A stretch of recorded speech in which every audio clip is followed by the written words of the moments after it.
Voy a entrevistar a Mario Mendoza, que trabaja en la empresa Escubala y Studio y se dedica al arte 3D. ¿Qué es lo que hace un artista 3D? Mira, es una pregunta bastante amplia. En primer lugar, si el videojuego efectivamente se va a hacer en 3D, la idea es empezar a abarcar todo el panorama de lo que hay que hacer. Por lo general son personajes, efectos, el escenario, de lo más grande que es el terreno a lo más chico que puede llegar a ser un árbol o cualquier otro objeto inanimado del mundo que se le suele llamar props. Eh, Toda esa parte, toda esa planificación, desarrollo e implementación es la que está a cargo de un artista 3D. En general. ¿Qué juegos has creado últimamente? Y mira, ahora estamos creando un juego tremendo. Y la verdad que tenemos muy buenas y muy fundadas esperanzas de que va a ser un gran juego. Somos un equipo grande y es un juego tipo esport, de una mezcla entre aventuras y deportivo.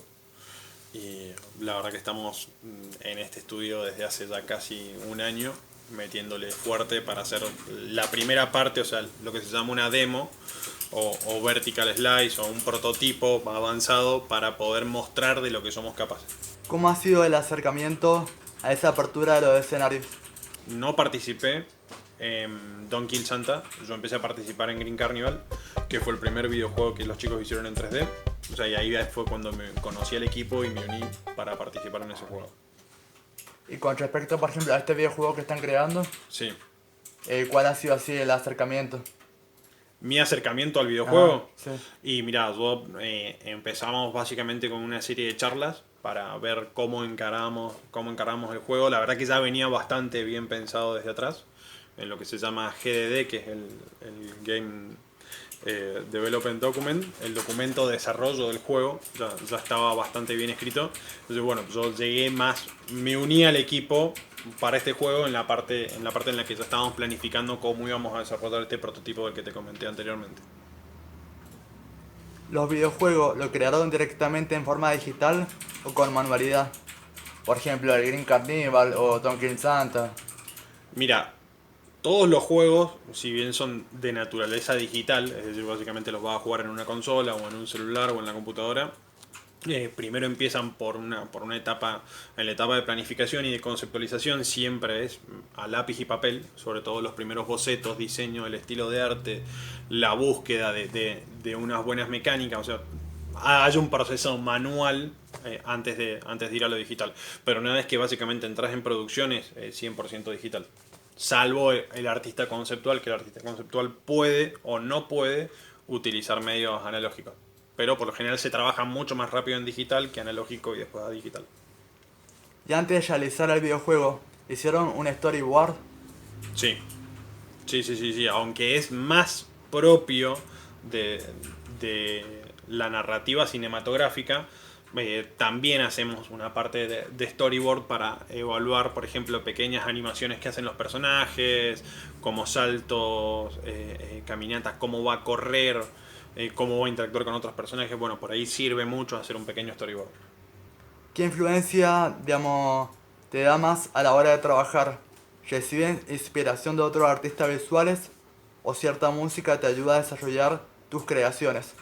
Mira, a mí personalmente sí me sirve un montonazo. De hecho, suelo pasar un buen rato viendo otras referencias de arte, siguiendo artistas que me gustan, tanto en redes sociales como en sitios más especializados para artistas de 3D. También paso mucho tiempo en YouTube viendo tutoriales porque por lo general es tan amplio lo que uno tiene que hacer que por ahí no lo dominas todo y hay un montón de cosas que tenés que aprender. Bueno, en ese proceso de aprendizaje, sobre todo para un artista 3D, la mayoría está puesto en los contenidos que podés aprender, están en internet y sobre todo en YouTube. Entonces, o sea, pasas mucho tiempo por lo general buscando por ahí. Hay muy buenos artistas que ponen tutoriales muy interesantes, son muy profesionales y es una fuente de conocimiento constante a la cual por lo menos yo acudo para no solamente para buscar inspiración, sino también para buscar cómo resolver determinado problema que se presenta en esa línea de producción para desarrollar un personaje, un escenario, etcétera.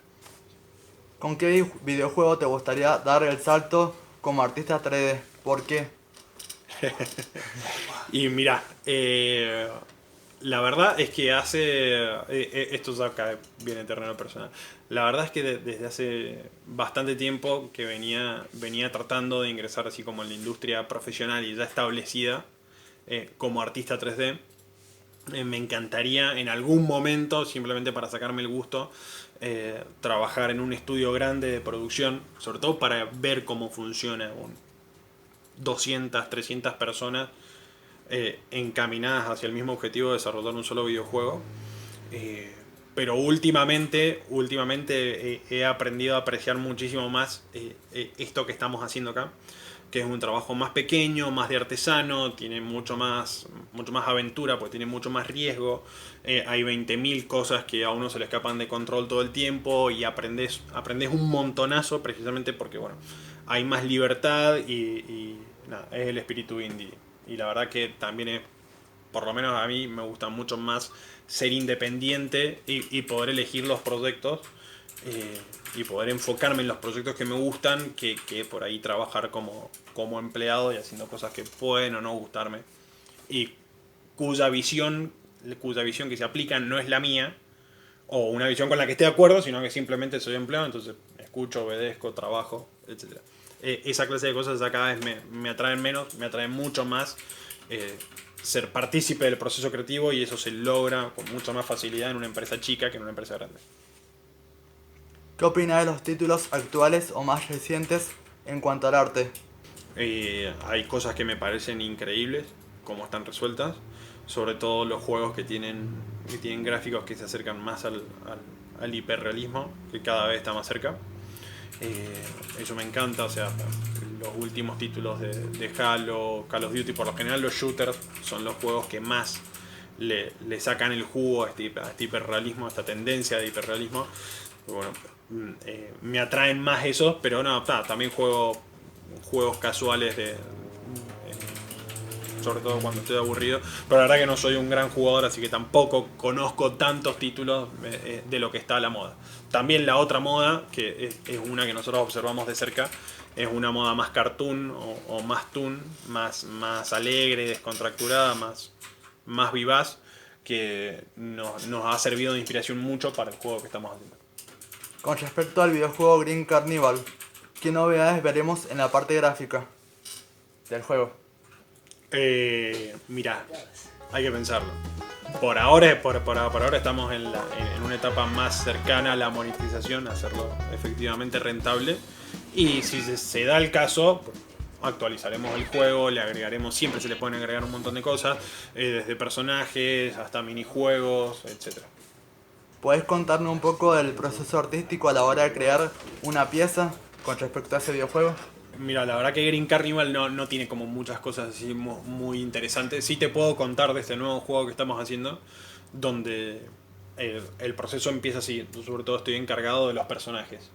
Y el proceso empieza con el diseñador conceptual, con el artista conceptual, que hace unos bocetos muy buenos y que van entre lo bizarro y lo absurdo y lo muy divertido, son muy caricaturescos. Entonces es todo un desafío pasar esa plasticidad del dibujo y de las formas a algo a algo que por naturaleza es más duro, como la geometría en 3D. Entonces, bueno, lo primero que se hace es construir ese personaje en 3D. Después pasa a un proceso que se llama rigging, que es básicamente construir un esqueleto y una serie de controladores para poderlo animar. Ahora precisamente lo que estoy haciendo es animar uno de esos personajes y después pasa por un cuarto proceso que también es muy técnico, que es la implementación, que es cómo sacarlo de la aplicación donde se modela, se riguea y se anima y pasarlo a la aplicación que es la que controla el juego. Eso es básicamente eh, los procesos en los que yo estoy más comprometido. Por lo menos como artista 3D. Después también estoy haciendo otras cosas como supervisar un poco el trabajo que se hace de marca, porque también tenemos que desarrollar una marca, un logotipo. ¿Vos crees que realmente se puede crear un Pixar en la Argentina? Mi sueño. Sí, en algún momento se va a poder, totalmente. De hecho ya hay un montón de cosas a una escala mucho menor. Aunque Pixar es una empresa dedicada al cine de animación, cada vez va creciendo más la Argentina en industrias culturales. Y no me cabe la menor duda que lo único que está faltando al día de hoy es un poco más de mano de obra especializada, porque ideas geniales hay. Y también, bueno, falta financiación. O sea, la verdad que son proyectos grandes que toman mucho tiempo y que por lo tanto insumen muchos recursos monetarios. Eh, pero sí, es cuestión de tiempo. Bueno, muchas gracias. Gracias a vos. Voy a entrevistar a Federico Agostino, que se dedica en la parte del diseño de los videojuegos. ¿Qué es lo que hace un diseñador de videojuegos? Un game designer lo que hace es cranear la idea desde un principio de cómo van a ser las mecánicas, de cómo va a ser el videojuego, en qué dispositivo se va a jugar y toda la estructura, digamos, el esqueleto principal de cómo va a ser el juego en términos de mecánicas y gameplay. Gameplay, no sé bien cómo se traduce, pero jugabilidad. Todo cómo va a ser la jugabilidad del juego. No solamente eso, sino que también tiene roles de llevar adelante el equipo, saber escuchar lo que dicen los programadores, saber escuchar al equipo de arte, a ver qué falencias tienen o cuál es la mejor manera de encarar el desarrollo o esta idea que se está pensando. ¿Qué cualidades crees que debe tener un buen diseñador? Sin lugar a dudas, me parece que la cualidad principal que tiene que tener un diseñador es saber escuchar a su equipo y saber entender cuáles son las trabas y poder encontrarle soluciones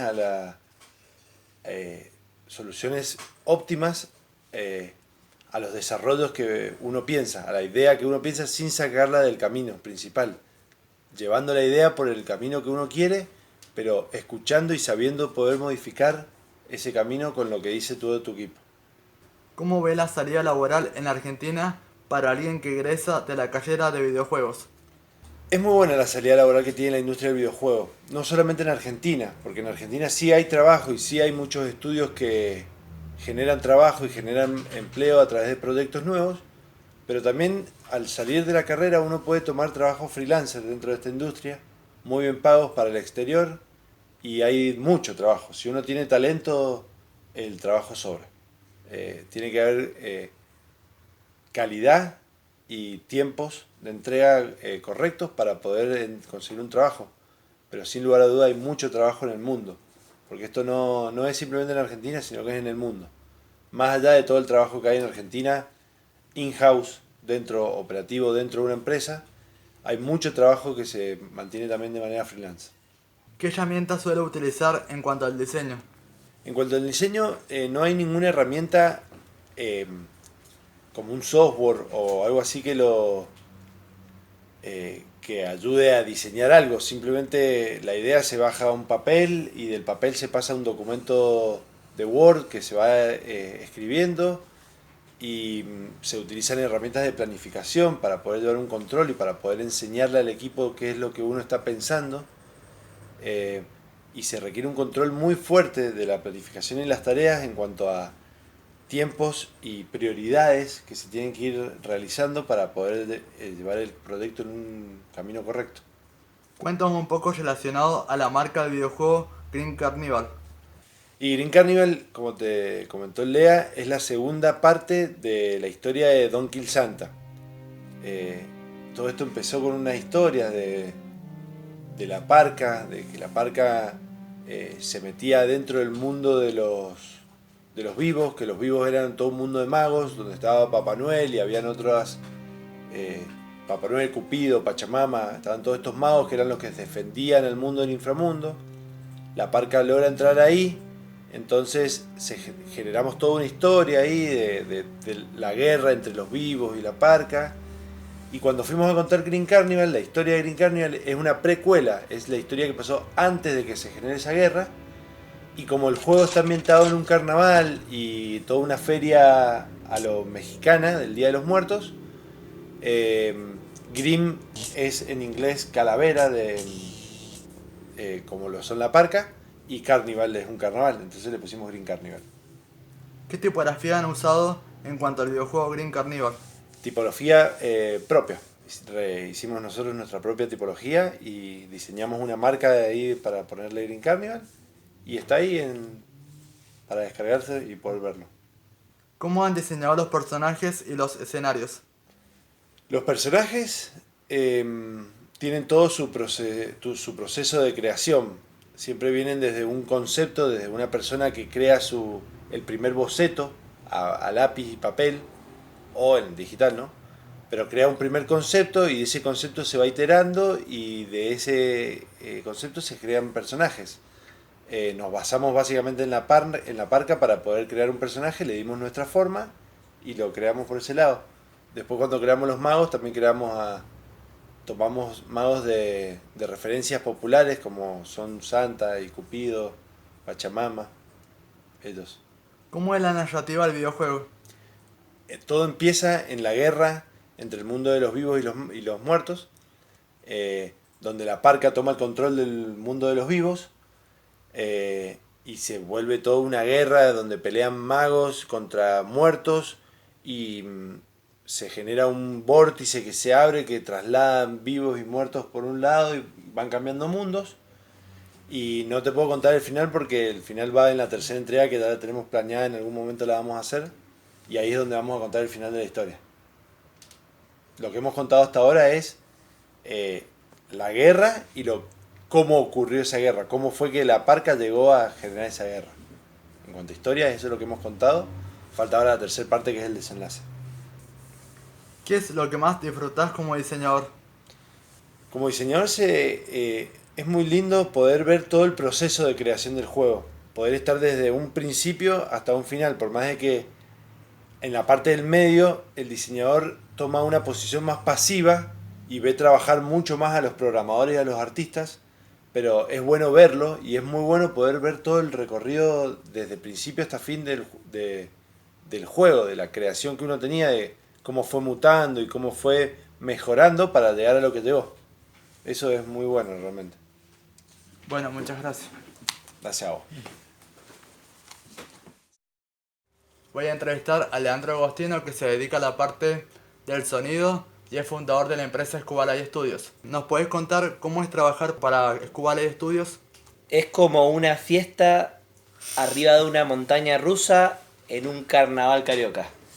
¿Tiene alguna relación con la Asociación de Desarrolladores de Videojuegos Argentina? Sí, soy socio. Intento un poco sinergiar lo más que puedo con todos ellos. Creo que es una asociación que impulsa muchísimo la producción y que ayuda muchísimo a todas las personas que buscan acercarse, ¿no? ¿Cuál es la metodología de trabajo que utilizan? Nosotros acá trabajamos con una metodología de trabajo ágil, que es un derivado de una metodología que se llama Scrum, que se usa mucho en el software y en los videojuegos, pero la hemos personalizado. Lo bueno de trabajar con un equipo pequeño, viste, es que vos podés personalizar un poco las metodologías y adaptarlas más bien a cómo las interpreta y las trabaja el equipo, ¿no? Entonces tomamos una parte de esta metodología y la personalizamos, inventamos otra parte y finalmente lo vamos un poco día a día modificando. ¿Y cómo hacen para llegar a un punto en común siendo tantas personas en el estudio? Porque todo el tiempo estamos con un gran fomento de la comunicación, diría yo. Creo que lo que más me esfuerzo yo todos los días es en hablar con el equipo y hago todo el posible esfuerzo para que el equipo se comunique entre sí. Entonces creo que si todos saben al mismo tiempo en que está trabajando cada uno y todos saben a qué objetivo se les está apuntando y es claro, es fácil tal vez llegar. El problema es cuando uno deja de expresar sus deseos o deja de expresar sus acciones y alguno se pierde u otro no lo interpreta u otro de repente hace alguna acción que de repente ya está hecha, entonces ahí se empieza a pisar. Entonces esas son las cosas que hay que evitar para que un equipo grande, somos 10 personas en este proyecto, pueda, digamos, lograr un objetivo en común. ¿Desde cuándo supiste que querías formar parte de la industria del videojuego? Uf, qué difícil. Mirá, creo que una cosa llevó a la otra. Porque empecé trabajando con la música, después trabajé con el cine y después terminé trabajando en los videojuegos casi orgánicamente. Creo que los videojuegos, sin duda alguna, es la primera cuestión que recuerdo, porque cuando era muy chico me regalaron una consola y empecé a jugar de toda la vida, así que creo que simplemente le hago caso a mi niño interior. ¿Podrías adelantarnos algo de tus próximos proyectos? Y ahora estamos haciendo un juego de carrera, a nombrar todavía. Vamos a ver si ya para el año que viene podemos empezar a mostrarlo un poco y a ver si lo abrimos un poco para que la gente juegue. Así que básicamente se trata de un juego de carreras donde te vas golpeando con los demás jugadores. Hablemos ahora de proyectos concretos. ¿Qué proyectos han marcado un punto de inflexión en tu carrera profesional? ¿Me puedes decir por qué? Creo que sin duda Don Kill Santa fue un punto de inflexión porque fue una experiencia muy, muy rara, ya que era el primer videojuego que hacíamos y terminó publicado en Japón. Tal vez hasta buscándolo de una manera muy sutil, encontramos una editorial de Tokio que quiso publicarlo y de repente nos llegaban mails de los japoneses preocupados porque sus hijos le decían que si Santa moría no le iban a dar los regalos en Navidad. Así que eso estuvo buenísimo y de ahí en adelante nos agarró una confianza así como general y empezamos a hacer cosas un poco más interesantes y un poquito más profundas, así que creo que sin duda Don Kill Santa es un proyecto que voy a recordar toda la vida. ¿Cuál es la historia de Green Carnival? ¿Cómo surgió? Green Carnival surgió porque queríamos explicar por qué a Santa lo atacaba el ejército de la muerte. Entonces escribimos toda una historia y una narrativa para explicar cómo la muerte se había escapado del inframundo y había poblado la tierra y había atacado a Santa. ¿Qué sensaciones tuvieron a la hora de crear ese videojuego? Lo disfrutamos muchísimo. Fue una experiencia muy buena, un equipo gigante de gente. Fuimos como 17 personas para hacer Green Carnival. Y todas queriendo hacerlo y todas con mucha energía y con mucha pila para lograrlo, así que fue una mezcla de sensaciones. La analogía de la montaña rusa va un poco por eso, ¿no? Porque pasás por millones de lugares, das millones de vueltas y encontrás un montón de cosas en el camino que son súper inesperadas, entonces sería difícil elegir una. Creo que una ensalada rusa de sensaciones y emociones con Green Carnival. Con Don Kill Santa también. Y con el juego de las piñas también. ¿Cuánto tiempo tardaron en desarrollar el videojuego? ¿Cuál? El Green Carnival. 4 meses. ¿Y hay planes para una segunda entrega del Green Carnival? Para empezar, Green Carnival es la segunda entrega porque ya viene Don Kill Santa, que fue el primero. Green Carnival salió después, que es una precuela. Y sí, la idea es hacer uno más, que es la secuela, que es donde termina todo, que básicamente es Don Kill Pachamama. Todavía no tiene fecha de entrega, ni de producción. Solamente está hecha la pre. ¿Cómo funcionó la campaña de financiación de Green Carnival? Y estuvo muy bien. Antes de terminar ya habíamos juntado casi todo el dinero para publicar el juego, para terminar de producir el videojuego. Después tuvimos que hacer algunas... tuvimos que acordar con algunos socios estratégicos para poder abarcar el lanzamiento. ¿En qué momento supieron que ya estaba listo para lanzarse? Y cuando lo jugamos y no se trababa. ¿Qué premios ha ganado el juego Green Carnival? No ganó ningún premio, che. Sí, nos nominaron para mejor videojuego infantil, nos nominaron como mejor videojuego de arte, mejor obra innovadora, pero al final de la carrera no ganamos ninguno. ¿En qué plataforma lo podríamos jugar el videojuego? Y hoy en día se puede jugar con los teléfonos Android dentro de una plataforma que se llama Renzo, que es una editorial irlandesa. ¿Qué es lo que hace un ingeniero en sonido? Un ingeniero en sonido básicamente le da toda la solución de diseño sonoro a los proyectos audiovisuales. ¿Cuál es tu background como compositor? Yo vengo haciendo música con bandas de chiquito, después un poco más de grande empecé a trabajar un poco en el área del cine y del teatro, y ahora hace ya 4 o 5 años que vengo trabajando con los videojuegos. ¿Cómo entraste en el sector de los videojuegos? Y de esa misma manera, porque orgánicamente trabajando en la música empecé a encontrar algún contacto en el mundo del cine, y medio que los videojuegos son unos primos del cine, entonces como que una cosa llevó a la otra y terminé haciendo música para videojuegos, ¿no? Teniendo en cuenta la diversidad de tu background musical, ¿tienes el deseo de intentar darles a los géneros familiares una orquestación nada familiar, ya sea para expandir la variedad que se encuentra hoy en día en el medio o para ofrecer a las audiencias un sabor distintivo? Qué difícil pregunta, porque cuando uno hace música respeta ciertas condiciones, ¿no?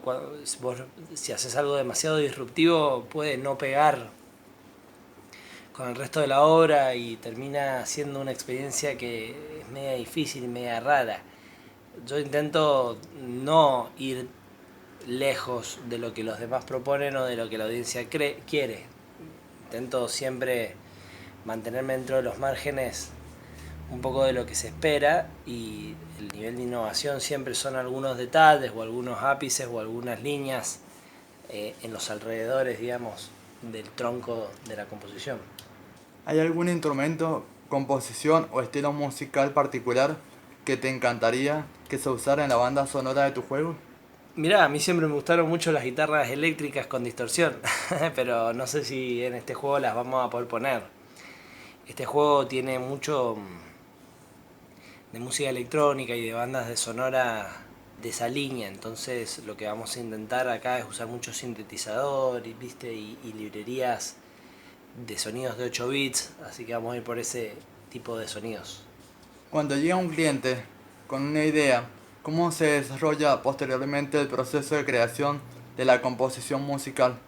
¿Adaptas la música a la idea o viceversa? Muchas veces se tiene una idea ya concreta de lo que se quiere lograr, y uno se adapta a eso. Es difícil adaptar el proyecto a la música, es como que para poder lograr algo así vos ya tenés que tener algo hecho, y nosotros trabajamos tal vez de manera tan personalizada con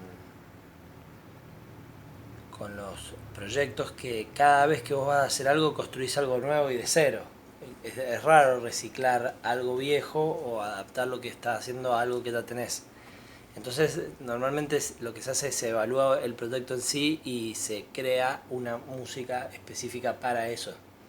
¿Cuánto puede durar el proceso de producción de un videojuego? Eso depende de la cantidad, del tamaño, ¿no? Del proyecto. Si a veces vos estás con un videojuego que es algo pequeño para celulares, puede ya tardar una semana. Y si vos estás haciendo un gran juego multijugador para PC, puede ya tardar varios años. Depende de la cantidad de personas que trabajen en él y depende del tamaño, del alcance que vos quieras lograr con lo que estás produciendo, ¿no? ¿Hay algún videojuego que te haya gustado especialmente por su música o algún compositor de piezas para videojuego al que sigas? Mirá, este año se estrenó un videojuego de acá de Argentina que se llama Ethereal, que el compositor de la música se llama Tomás Batista, que me pareció una súper genialidad. De hecho el videojuego se ganó algunos premios por su música y tuvo una buena repercusión, y la verdad que yo lo jugué y me encantó. ¿Qué género o temática musical utilizás para los videojuegos? Y es un poco de lo mismo que hablábamos recién, ¿no? La temática y el género siempre responden al resto de las cosas que vos estás haciendo. Tienen que ver con los dibujos, con las animaciones, tienen que ver con los colores, tienen que ver con el resto de los elementos que componen un todo, digamos. Entonces si vos estás haciendo un juego del espacio, y entonces harás música futurista. Si estás haciendo un juego de la selva, y irás por ritmos y sonidos de percusión africanos, por ejemplo, o algo así. ¿Cuál es la principal diferencia entre hacer música para cine y música para videojuegos? Y la principal diferencia es que la música de los videojuegos es dinámica, tiene una lógica interactiva y responde a ciertas condiciones. En cambio, en el cine la música es pasiva y se maneja, digamos, de una manera continua, no tiene ningún cambio dado por el usuario. Es decir, está guionada. En cambio, en los videojuegos el usuario, depende de las decisiones que toma, es la forma en que puede tomar la música de una manera u otra. ¿Qué herramientas son necesarias para crear música en los videojuegos? Mirá, podés usar un montonazo de herramientas, pero con una computadora y un teclado creo que es más que suficiente. Y hablando de tecnología que ha crecido exponencialmente en los últimos años, ¿de qué manera logras utilizar las herramientas tecnológicas sin que pierda el concepto artístico y orgánico de la banda? Porque uno se va adaptando y se va actualizando y está constantemente bajando nuevos sonidos y nuevas galerías y está todo el tiempo escuchando música nueva, entonces es difícil usar una fórmula igual dos veces. Cuando entra un proyecto nuevo, vos tal vez escuchaste un disco que te gustaba y buscas elementos de esta música nueva que te gusta para incluirlas en lo que estás haciendo. Entonces simplemente hay que estar atentos y todo el tiempo consumiendo cine nuevo, música nueva, videojuegos nuevos, estar todo el tiempo un poco atento a lo que van haciendo tus colegas, ¿no? Por último, ¿qué consejo le darías a todo aquel que se inicia en el mundo de la composición y creación musical? Que experimenten, que lo hagan, que simplemente se sienten en la computadora y creen algo. Y todo empieza por ahí, por crear algo, ponerlo dentro de la computadora, ver cómo reacciona y iterarlo y modificarlo y agregarle cosas y quitarle cosas, y ese es el proceso. Y es la única manera, sentarse y hacerlo. Entonces, si no lo has hecho, creo que lo mejor es encararlo directo, intentar hacer algo, ver dónde fallás, ver lo que te queda mal y a raíz de eso ir mejorando, ¿no? Poner una línea de partida y empezar de ahí. Muchas gracias por haberme recibido en tu estudio.